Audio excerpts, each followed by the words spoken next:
Hey, everybody. Welcome to the first episode, debut episode of the Grief Empowerment Theory Show. This show, it is going to be absolutely off, off the chain. And my first guest is a person that is absolute. Look, you know what? I'm not even going to talk about it. Tony, talk about yourself because you know what? I've been so lucky to just know this gentleman. And that's why I'll talk all day. Tony, no, you go on ahead. Tell the world about yourself. Of course, man. Thank you, Jay. Thank you for having me on the show, man.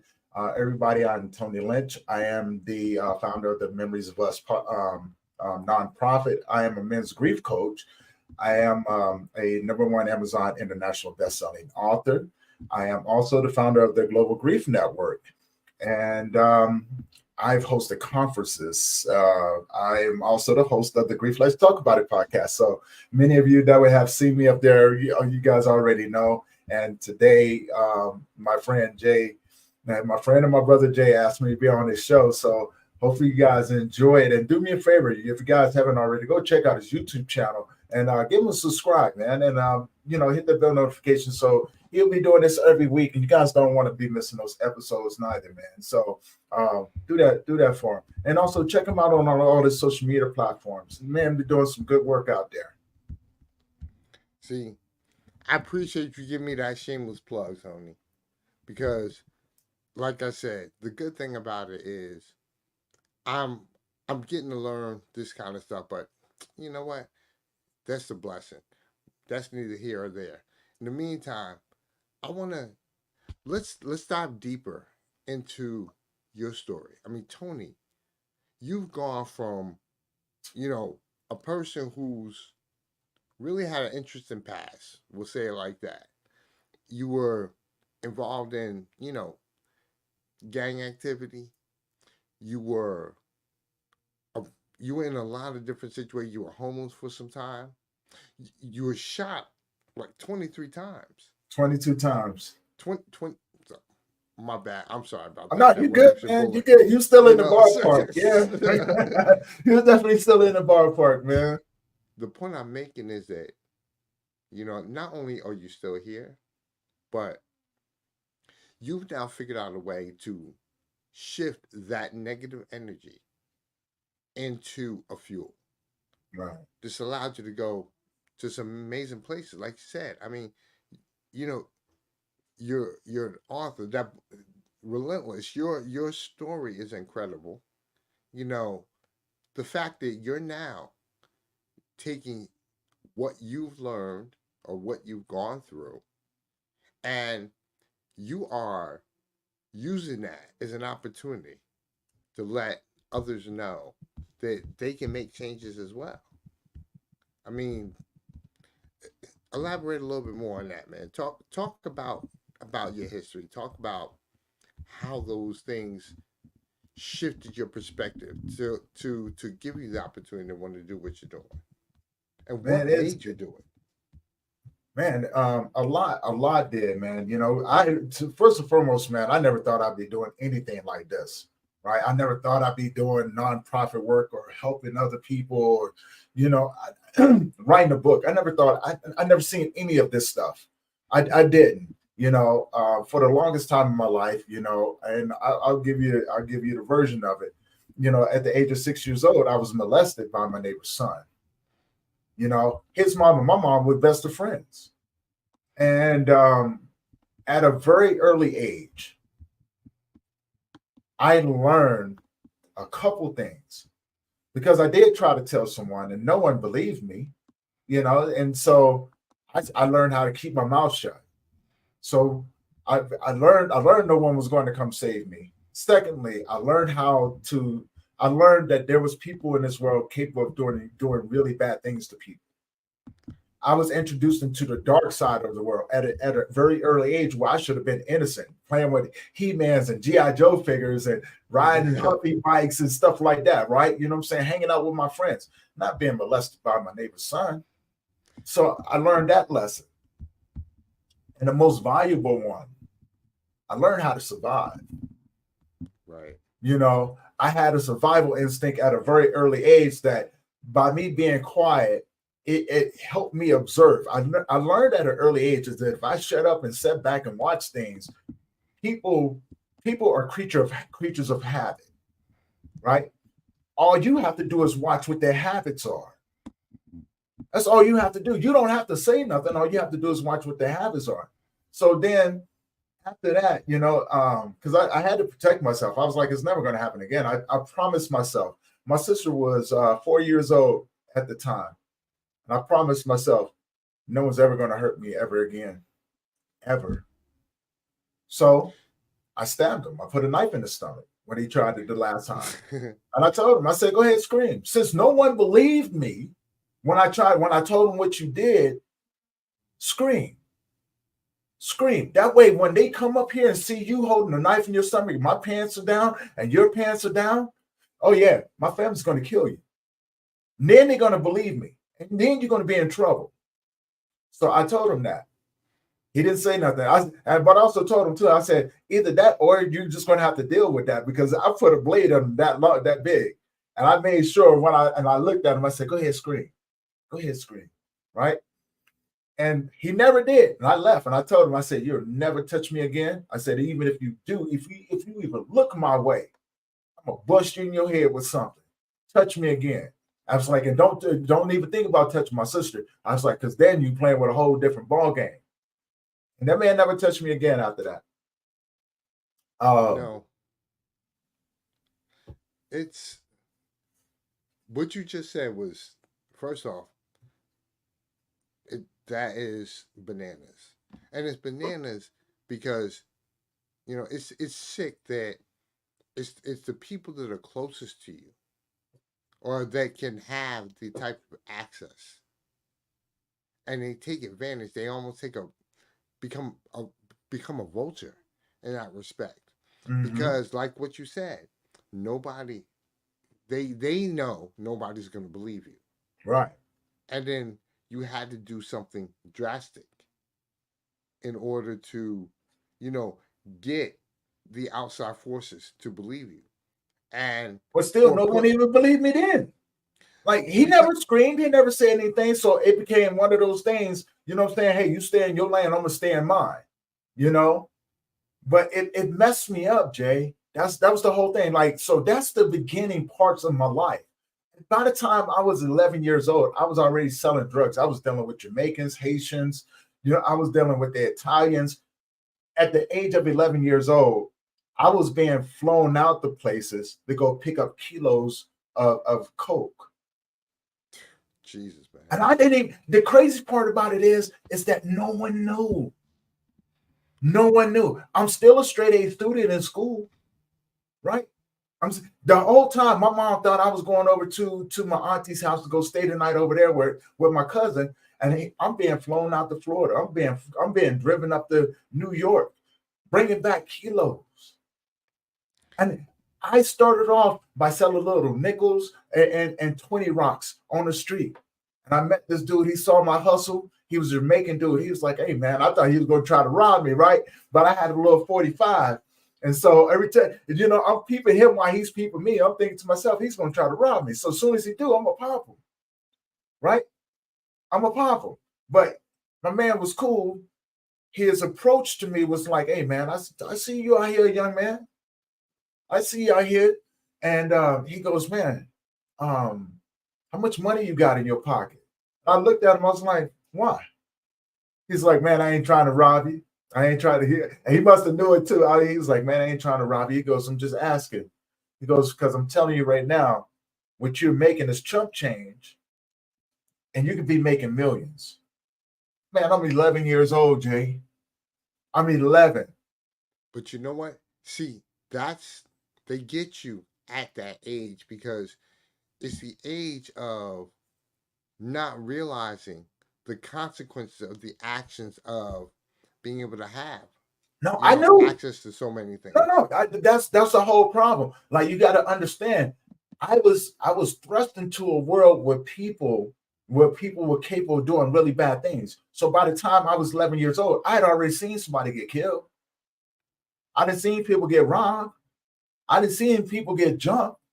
Man, I had already seen all kinds of other things too. So I wasn't naive, right? I wasn't naive. Trust me, you can't be naive when you jump into the dope game. You can't. No, you can't. You can't You be got to know naive, what you're doing. right? You got certain rules that you got to play by. I knew I needed a gun for protection, right? And I knew I needed a steady supply so I can go re-up with someone. You know what I'm saying? Right. Make $20, $40, go get me a 40 rock, chop that up into 80. I'm gonna go make $80 right there, boom, this, that, and other, I'm gonna work my way up the ladder. So You I doing the wasn't math. naive to how the dope game was. When But you know what? when this Jamaican dude came through, for some odd reason, man, people have always just taken a liking to me. Right? Just always taking a liking to me. He did. He took me under his wing. The next thing you know what I'm saying? I mean, a whole bunch of Jamaicans, they didn't accept me into their family and all kinds of stuff, man. So I'm rocking and rolling. Now on the other end, like I said, I'm still my mama's son. I'm still my sister's brother. I managed to separate the two. At 11 years old, you had Yeah. to split your mind like that. Yeah. Well, because my mother, if my mama would have found out, she would have broke her foot off in my butt, man. You know what I'm saying? She would have broke her foot off in my butt. So my mom was that mom, man. You know what I'm saying? If you messed up, she was gonna get you. She was gonna put them hands on you. So I knew that, and so I still had to keep straight A's in school. Right. I almost graduated valedictorian. As a matter of fact, I almost graduated early because of my grades and the grade level that I was in school in, right? But on it, and again, I'm going home, I'm still doing my homework and this, that, and the other, right? And then my mom go, boy, put on your play clothes, going outside, right? So I throw on my play clothes, I'm going outside, I hit the block. I would go far enough away to where my mom couldn't see me, but I could still operate. People come up to me, hey man, oh man, look, I'm trying to get that I'm trying to get that 8-ball, this, that, and other. Hey man, come on, baby. There you go, right? Let me ask you this, Tony. Seriously, how were you able to separate that? Because there's pressure on both sides. First off, the academic pressure, the whole straight A thing. Plus, like you said, your mom's was real tight on you, so you had that pressure, and then you got the pressure of the block. Mm-hmm. Having to split between the two. How were you able to keep your mind in that respect to I be was able 11. to? I was 11. I look Okay, innocent. most 11-year-olds are playing with a big wheel, man. Yeah, that's You what know I what I'm mean. So I'm saying? still doing all of So those things. I'm still doing all of those things, right? I'm still on the big wheel. I'm still riding around, riding skateboards with my boys and everything with my best friend. It's just that, you know what I'm saying? Like, so that's what my mama's seeing. I was able to, because of the simple fact of so many people knew my mama. They knew that if they found out, you know what I'm saying, if she found out that I was doing any of this, my mom was whipping everybody. Not just me. My mom was whipping everybody. So you don't say nothing, I won't say nothing. but see, my point here is okay. I absolutely understand, the look of everything, but the mental feel Because I'm of still everything. 11.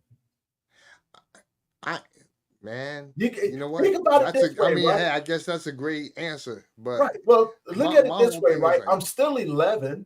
You know what I'm saying? I'm still a young kid, right? I'm just a young kid with a secret. Just like I held the secret right, about that dude molesting me, I held that secret too. But see, right, that right there just changed my mentality. That's the only thing it did. It just changed my mentality because although I'm still my mama's boy, I'm in this world with these gangsters, killers, pimps, drug dealers, because that's right. all that's around me. So when you're 11, growing up around there, you blend into your environment. You know what? You look just like every other black kid running around the hood, man. True. Very true. So it wasn't really hard. It was just a matter of playing the game the way that the game was meant to be played. How you doing, Lakaya? Yeah, it was just a matter of playing the game the way that the game was meant to be played, right? And so I did. I learned how to play the game. And no one really taught me the game. I just watched people. And so when I got into the dope game, I watched people. And then I had the Jamaicans as mentors. So, you know what I'm saying? They already telling me I've already got protection from them. And so now I'm doing good business with them. Right. Right. Right. So you do just like any other thing. You make good business relationships with the right people. There ain't nothing that anybody would ever do for you. I'm still young. So they looked at me like I was a young buck. And plus, they brought me into their world. But also, you know what I'm saying? They knew because they seen me do some stuff too. And they were like, this little, he don't play. You got to watch him. Right. I come from here. I'll definitely come from here. But also, if I needed to, I'm coming from the waistband too. So I'm not discriminated. Look, I'd rather go chunk these right here with you. I'd rather go fisticuffs with you than I have to put a gun on you. So I learned how to fight. Let me ask you something. Yeah. Now, you're out in Loveland, Colorado, right now. Yeah. Was that where you got everything started? No, I was in Virginia, man. Newport News, Virginia. Anybody that knows anything about Newport News, man, they call it Bad News, Virginia for a reason, right? Yes, they do. Yep. So you already know when you said that you was over in Hampton and stuff like that. I was like, dude, I was born and raised in Newport News, right down by Lincoln Park, or right across. I was born in Riverside Hospital. I grew up on 6th and Ivy, which was right across from Aqua Vista, and the ocean at Lincoln Park was right across the way. So I grew up by the ocean, right? I grew up by the train tracks, man. I grew up in the bottom, the towers. Yeah, man. I grew up by all of that. So now, do you understand the situation? Yeah, I mean, and trust me, look, Virginia is an interesting place because one side of it is, real pretty, real this, real that. The other side is underbelly. Yeah. I mean, I know when I was in school, I used to spend a lot of time out there in Newport News. So I absolutely understand what you're talking about when you're talking about Lincoln Park projects. You're talking about all these different things. Yeah, it's the towers, Aqua Vista, Lassiter Courts, Marshall Courts, 6th and Ivy, the bottom, right? You know what I'm saying? And I was all over that place, man. That's why I said I grew up in the projects, man. I grew up in the projects where straight pit bulls run around. Right. You dig what I'm saying?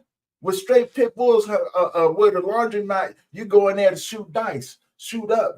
You know what I'm saying? Like, I've seen a lot of people get killed in there too. But it was, brother, that's just the way that it was. It was the nature of the beast. So that's how I grew up. I grew up and I had to watch all of these different things. I had to become observant because when I got into the game and everything, I needed to know how to survive this on a different level. So it wasn't hard for me to separate the two, because if I walked in the house with my pants sagging, you know what I'm saying, talking about this, that, and the other, my mom was going to put her hands on me. My mom hit hard. I'm sorry. I'm not about, no. I got enough butt weapons to deal with. I ain't got to deal. I'm not trying to add that in there. So I learned how to be real smart. I learned how to separate the two. I learned how to make money. Then I got into selling. I got into dealing guns. And I was 13 when I started dealing with guns and everything. And I remember I just, had a little help in learning how to price things out and how to distribute. The next thing you know, I'm the guy that everybody comes to. Hey, man, let me get that. You got a shotgun? Yeah, man. Hey, there you go. Give me 250. You know what I'm saying? You got any shells? I ain't giving you no shells. You got me messed up. I ain't giving you no shells. Right. So but you already got the shotgun, and you're not going to get the shells so you can take me out. Nah, you ain't about to do none of that. I ain't about to give you no shells, but I promise you, if you got shells in your pocket, I got a hollow point in this barrel waiting for you. Right. I'm gonna put one in you. First off, let me say, thank you to my Instagram audience, to my YouTube audience, and my people on Facebook real quick because you know this show is gonna get so much bigger the more people have um, the opportunity to take a look at it. This is relevant information, and people like Tony are giving you the real of the fact that no matter what you go through, no matter what you're dealing with, you do have the ability to transform that. You can literally repurpose that energy and transform it into a fuel that can get you to some amazing places. Now, Tony, let me ask you this. Mm-hmm. Um, I understand that you unfortunately lost your son. And was that kind of the turning point in your life? Or was that something you were just thinking about doing this before that? No, no, actually, that this wasn't even a thought. Um, Before, I mean, because you got to remember, being in the gangs, I had over 20 some years in the gang, over 30 something if you account the time that I was affiliated with them and everything. So I watched people get killed. Um, I mean, some hellacious things, being homeless, right? Many times I have going to prison and things like that, and then getting out and getting shot, right? It was a compilation of those things throughout my journey in life. Because when um, my son was born, and my father passed away when my son was 6 months old. My younger brother passed away when my son was 9 months old. When my son passed away, he was 8 years old, and then my mother passed away 2 years after that. 2 years and 1 month after that, on my grandmother's birthday, July 25th of 2018. And so, again, here I am wandering around the earth, wandering around, just trying to figure out life, man. And then, like when I had my son, I think when my son was 4 years old, I decided to start a company, a personal training company. And I was like, I'm going to start this company. I'm going to teach my son how to be a good personal trainer. That way, when he gets older, he could take over and et cetera, right? Because that was my jam, man. Bodybuilding, working out, that was my jam. And so when my son had passed away, my what got me on a trajectory, which I really didn't know at the time, was that I started making bad decisions. Meaning, I had ended up dating this girl in South Dakota. I left here, went to South Dakota for and after 3 months, just to find out that she was a racist. Okay. And Okay. yeah, just to find out that she was a racist. I Yo, came back. Tony, hold on a second. Um, man, you're frozen. I know, I see that, Okay. Hey, as long as you're but talking, but you can it's still all hear me good. though, right? Yep, that's all good. I just want to let you know. Look, man, Now let me That's a ask you great this, bro. screenshot. Let me ask you, how the hell can you date a racist? If I mean, think about I this. didn't know. Yeah, but she clearly knew, Yeah, but she didn't and look. it's not like you don't look black. You know what Right, I'm saying? exactly. So I didn't know until 3 months later. I did not know that she was a racist till 3 months later. So I ended up moving in with her. And what I'm saying, things were going good. And I ended up meeting some Native American dudes from out in South Dakota. And I invited them over one day. We was out in the garage working out, and I didn't know. I just didn't. So I ended up, they ended up leaving. I told them, I said, go in the house and introduce yourself to the old lady, right? You know what I'm saying? That's customary. Go introduce yourself. And so they did, and everything. They took off, and when they had left, he turned around to me and was like, I don't want them in my house anymore. Oh, so she had an issue with Native American Indians. But White folks, I have Native American blood in me.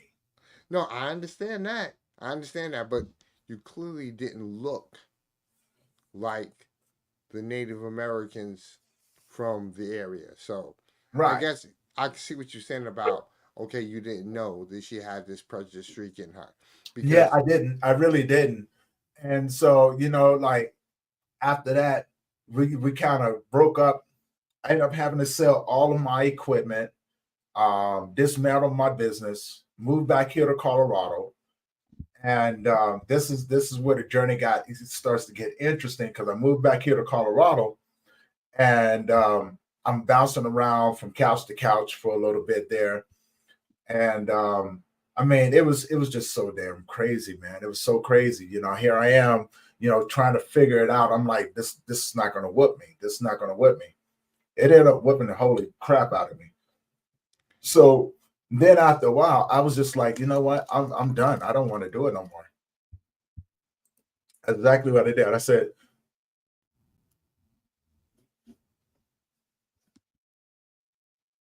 oh, there you are. my bad, back. So yeah, this thing was whipping the crap out of me, man. And then eventually, I ended up planning out my suicide. And I was like, all right, I don't want to do it no more, brother. On the outside, I looked as if I had it all together. On the inside, I was done. I was truly done. That's what I was talking about with the mental bandwidth. I mean, like you said, it started when you were 11. So you've had these going ons in various circumstances, whether it was, being molested, whether it was dealing drugs, whether it was, dating situations, whether it was being homeless.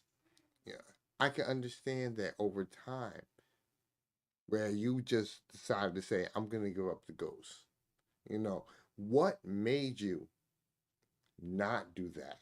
Because again, this I'm that's I'm something I'm that gonna would get take to that most people. because it was what made Okay. me not do it. I I would have to. I'm gonna just share this part with you, right?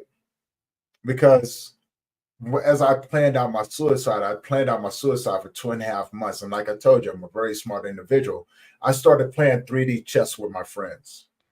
Like I knew the days that they were going to call me and everything, and normally I would pick up the phone and answer, right? But here I am now. I had to devise this plan to take my life, and so I was like, I know what days they're going to call me, so I'm no longer going to answer on the days that they call me. I am going to answer, I am going to call them on different days and get them into that routine. And once I was able to do that, I had like I realized that I had 2 weekends that no one was calling me. I was like, all right, come the third weekend, I was like, this is the weekend I'm doing. This is the weekend that I'm going to do it. And I went to work just like everything else, right? You know what I'm saying? Smile on my face, talking to everybody. No one even suspected it. I got off work that day. I drove out to Utah. I went out there, rented a room for a couple of days, stayed in the room Friday night. Saturday, I went out fishing. Sunday, checked out at a hotel, drove out to the middle of the desert. I'm sitting out there and I'm just thinking to myself, like, let's just be done with this. No one cares. Like, no one cares about what you go through, Tony. It's going to be so much easier. It's going to be so much easier just to do this. And I was like, you know what? Yeah, it is. And I grabbed the gun and I was 2 seconds away from pulling the trigger, Jay. And somebody called my name. It's pitch black now. It's pitch black out in the middle of the desert, right? I'm in the middle of the Moab desert. I even drove out to the middle of nowhere to make sure, right? I drove out to the middle of nowhere to make sure no one knew where I was. And then I was 2 seconds away from pulling the trigger. Somebody called my name. And so I stopped. I paused for a minute and I was like, ooh. So I took the gun and I threw it in the front part of the car. and I jumped up and I'm looking around just to see if I can get a glimpse. It's pitch black out, right? It's just me, the mountains, and the stars in the middle of the desert. And I didn't see nothing. So I turned the light on in the car, still didn't see nothing. And I sat there and I was like, man, I'm going crazy. Then that voice came back again. It was like, hey, huh? Now that I got your attention, let me talk to you. I was like, no, you don't understand. I'm about to, no, you're not. I was like, no, you don't understand. I'm about to do this. I got this thing all planned out. So now I'm talking with the voice, just as clear as I'm talking to you. No, you don't understand. I'm about to do this thing. No, you're not. So hold on. It's like, hold on, let me just show you something. They were like, the voice said, you think this is going to solve something? Yeah. I don't have to deal with this. Like, have you seen my life?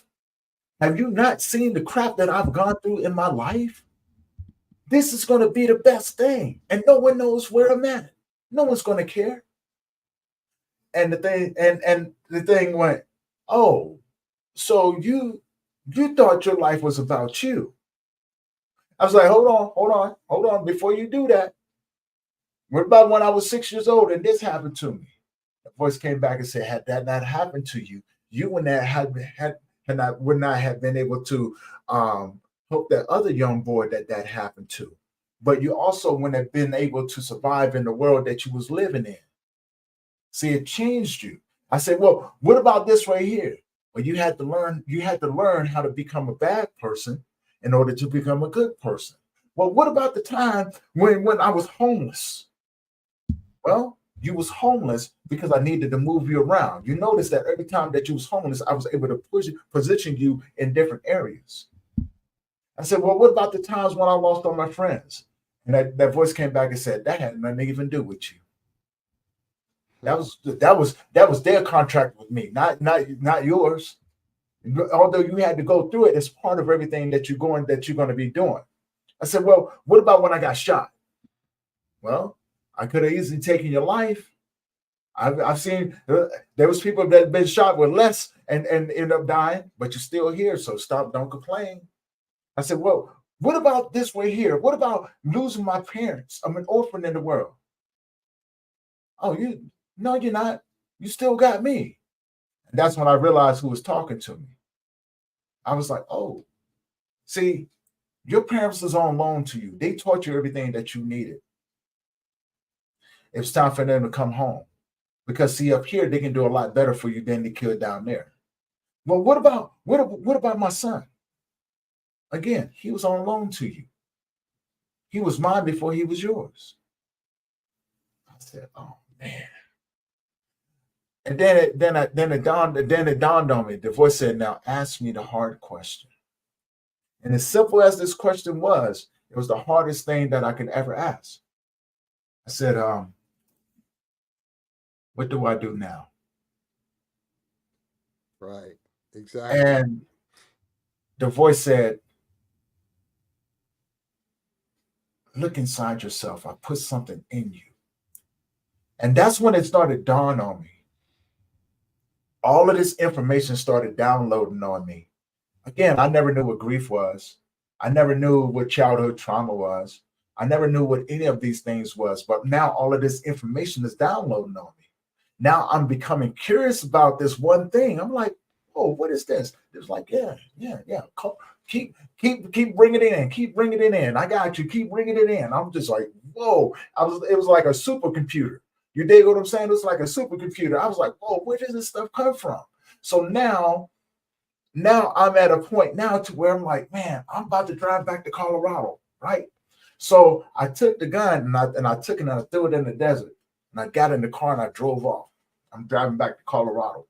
And this information is still coming. It's still downloading on me. I'm like, whoa, what is this? So again, I still don't know what grief is. I still don't know, right? So I get back and I said, you know what? I better go find some support.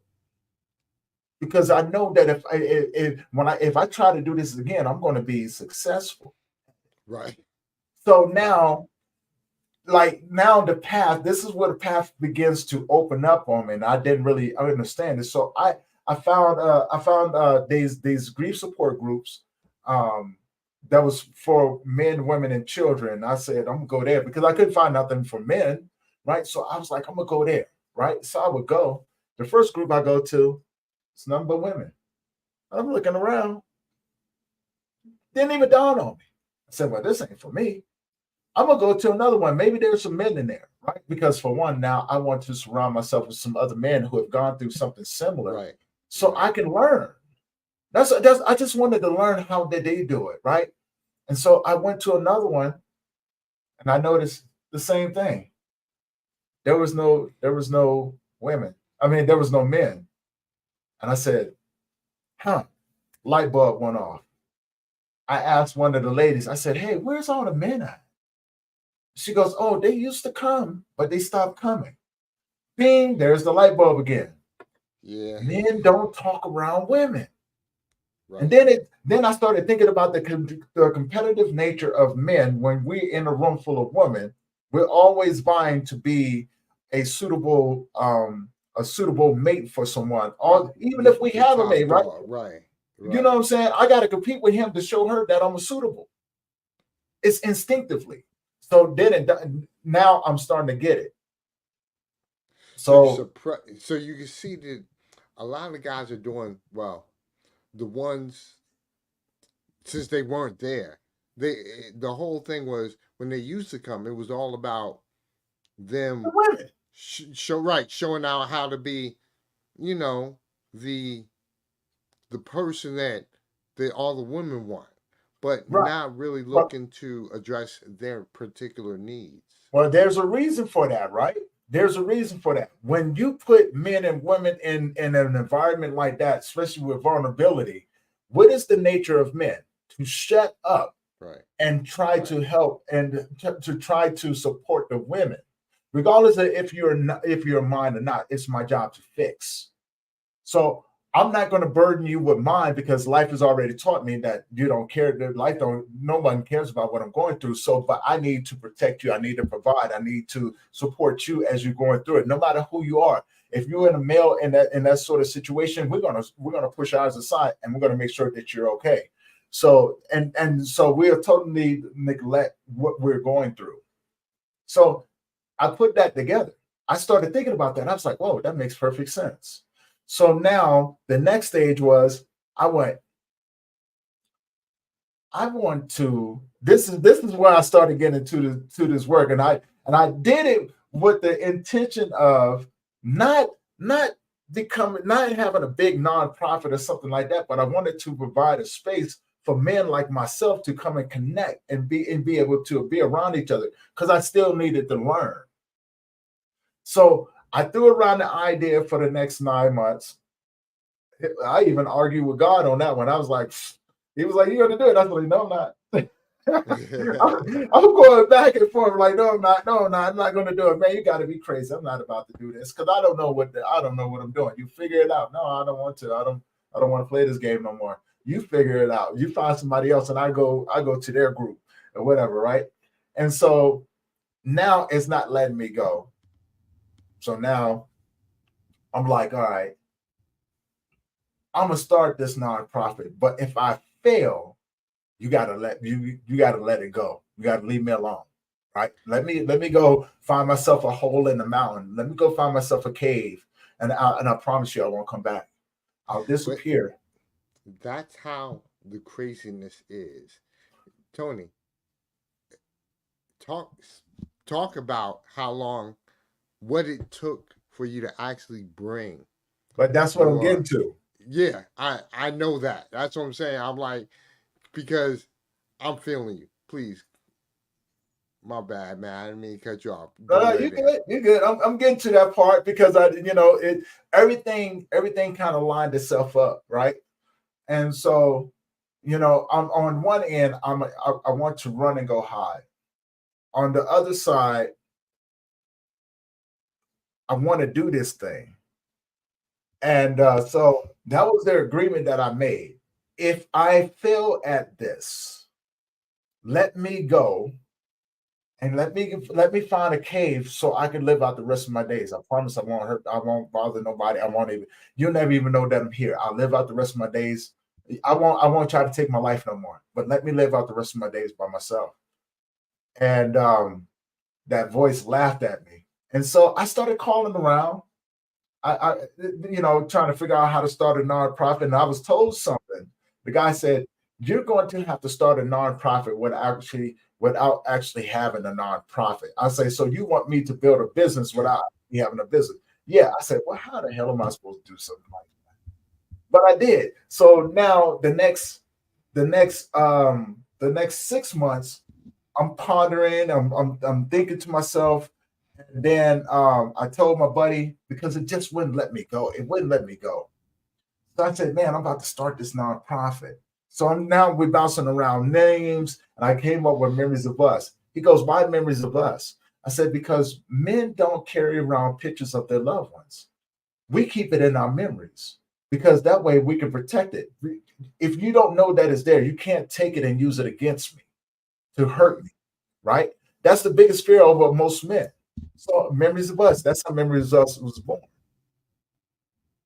And then from there, I started putting this thing together, man. And now, mind you, I'm an introvert, right? I'm a strong introvert. I don't want to be bothered with nobody. And so now I'm putting this thing together, and I said, now I got to get the word out. How do I get the word out? So one introduction led to another introduction, which led into me taking this course called Family Leadership Training Institute. End up getting my certification in that, meeting some other people. What do you do? I have this nonprofit. Now, mind you, the nonprofit was just in the beginning stages. It does not exist, except for through the words that I speak. Oh yeah, what do you do? I work with men in grief. So I'm speaking it as if it already exists. I got pamphlets that I had put together and all kinds of stuff, right? So I'm handing it out. Yeah, this is what I do, this, that, and other, right? Doing this thing. Next thing you know, I'm getting invited to other conferences. I'm getting invited to seminars, and all of these different things, man. And so now, another friend of mine, Karen Wong Brown, you guys need to check her out, Unified Workforce. She works with individuals who've been incarcerated, help them finding good jobs. She's actually my HR. She's been with me since the beginning. And so I met her, and she goes, "Would you like to go and have coffee? Maybe we can go to Barnes and Noble or something like that." I was like, "Yeah, why not?" Right. So we started doing there. And this is how, like, life is funny, right? So you ask how it came about. This is how it came about. I said, I need an office space. So then COVID hit, right? So now I'm sitting up here trying to figure it out. Support groups, this, that, and the other, nothing's working. I get the office space. I started working with some other organizations, helping other individuals build up their nonprofits as well. And all during lockdown, right? All during lockdown and everything. And so now, I'm thinking I got everything going, right? But nothing is working. Nothing is working at all, and that me bringing in all those people backfired on me something fierce. Um, it was a show, man. It was definitely a show. So then from there, I ended up leaving that office space, going virtual. Now I'm on virtual social media. Don't know how to do this because I never had Facebook or Instagram or any of that stuff. So now I'm watching everything, and I thought to myself, I'm not about to put my personal life up here. I'm gonna build my business through this. And everybody thought I was crazy. I began to start to do that, and I'm reaching out to people, and that was hard. And I'm like, it's a free support group, man. Men, come on in, and this, that, and another, right? And I'm watching other people, and I'm trying to mimic what they're doing, and then I realized it wasn't working. So finally, I was like, you know what? After so many doors got slammed in my face, I said, you know what? I'm just going to do me. I'm just going to do me. I'm going to stay on this path. I'm going to put on my blinders. I'm not going to worry about what anybody else is doing. And so I started using like different platforms like Pinterest and Canva. And I started making these different posts and putting them up there, not worried about what anybody else was thinking about it. But I was just trying to get the word out. And Memories of Us started growing legs. And it took a year and a half, But then I met another guy. I met another guy that just came into the grain, came into the nonprofit world, and we both know him. You know what I'm saying? Big shout out to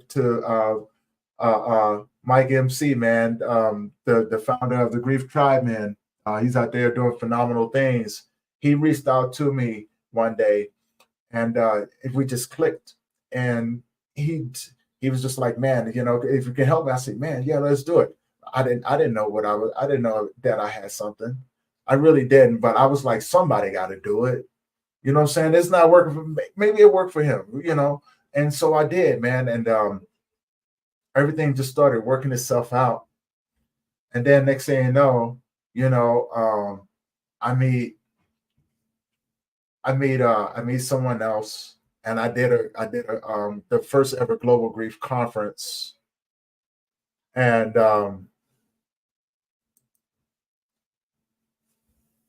I started. I was like, all right, we did that, and next thing you know, the rest of it was history. Memories of Us was born.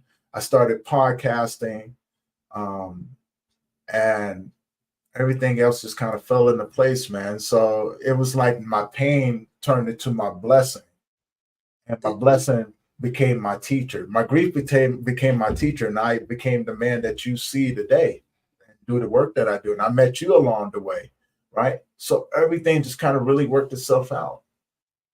everything becomes, I, I I say God ordained, but again, Yeah. universe, whatever you want to use. But the point that I'm making is that when you go through something, that's the only way you're truly going to grow. You know, a lot of people don't understand that the pain and the challenge that they've gone through Hmm. are the reasons that are going to promote them Right. to a better existence. Listen, Tony, I, we got to wrap this up. We can have this conversation all day, but first off, I want to say thank you again Of to all course. the listeners out here, to you, Tony. I got to give a shout out to my man Mike MC because look, you mentioned his name. Yes, that's my boy. But the point that I'm making is seriously, we have we've been given so many opportunities through the challenges that we've been through. Yeah. You know, you had the you talked about so many different things that most people would have probably given up, and they would have gone to the route of suicide, or put themselves into a very challenging situation. Hmm. You had the bandwidth, the wherewithal to figure out how to be able to transform this pain to have it work to your advantage. So again, I gotta say thank you on that respect. Of Again, course. to all my people who are listening in the audience, thank you for taking the opportunity. I can't wait to touch base with you next week. We're gonna have another incredible guest on the show. Thank you again. Have a good one, everybody.